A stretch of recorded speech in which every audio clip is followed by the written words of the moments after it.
Gold is quickly replacing U.S. Treasuries as their preferred asset that central banks hold in reserve on their balance sheets. And that's what we're going to talk about this week, because several commentators and market participants were sending a chart around this week showing how quickly central banks are starting to buy gold and how they are no longer buying treasuries. And of course, I got tagged on this with many comments that this is proof that the milkshake is wrong, has always been wrong, and that gold is the preferred asset on central bank balance sheets.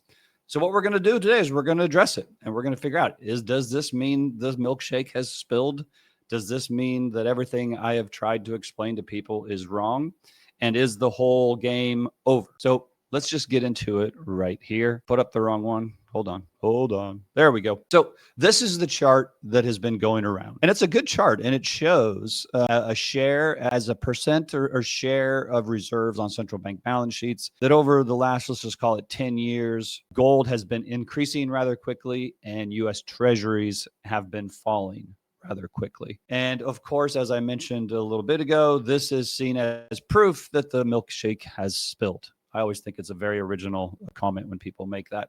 But, this is important. I assume if you're watching this channel, you're interested in what I have to say in at least some format. Maybe you watch it just to tell me how wrong I am. Maybe you watch it because you like what I have to say, or maybe you watch it because you're just trying to learn and understand how this all works and relates to each other. So that's why we're going to talk about it, because it is very important. And I think if you listen to what has actually been said, as opposed to what other people tell you that perhaps has been said, it may clear some up with regard to dollars, gold, and central bank reserves. But first of all, let's just talk, just to be clear, what is the milkshake? Well, the milkshake was a prediction back in 2018 because I thought we were going to enter a sovereign debt crisis. And as a result, I thought 5 specific things would happen. I thought rates would rise. I thought treasuries and bonds would fall. I thought the dollar would rise. I thought U.S. equities would go up, and I thought gold would go up. Now, since I first mentioned the word milkshake, all 5 of those things have happened. And at certain times, they were going in the right direction. At certain times, they weren't. But overall, over that 6-7 year period, that's exactly what has happened. But let's take a little bit closer look on what we didn't get. I should say, what we didn't get, we did not get the sovereign debt crisis. We came pretty close in 2020 when the dollar spiked in COVID, and we came very, very close in 2022. But ultimately, we did not get the crisis. So as far as predicting the crisis, that was completely wrong. I hold up my hand. I say I did not get the crisis right. But everything that the milkshake predicted has come to be. And so let's walk through what that is. And what the overall framework is it's a framework that describes the process via which fiat dies and the whole system is reset. Now, I know some people are going to say, well, that's not what this is. It's just only about the dollar going up. But it is not just about only the dollar going up. The dollar going up is the catalyst. Markets in which we invest is what ends up being impacted by the dollar going up and what that causes to happen.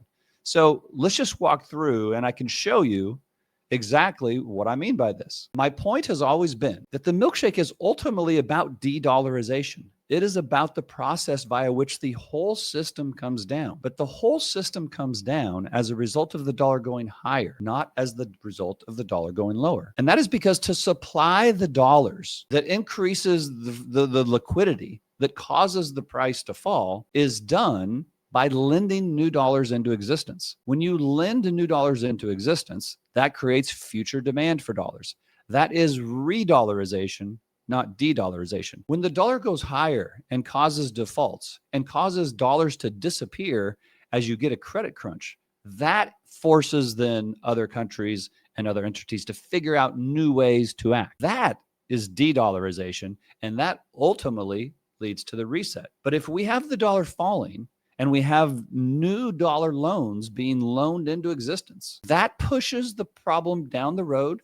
It re-dollarizes the whole system, and it entrenches the US dollar as the global reserve currency. Now notice, I've always said global reserve currency. I have never, ever once said the dollar will remain the global reserve asset. In fact, it's quite the opposite. And to prove that this is what I've said, in the very first interview that I gave on this topic, I said the dollar milkshake theory is not one in which the dollar remains the world reserve currency. This is the whole system coming down. And now I thought it would happen in 4 or 5 years.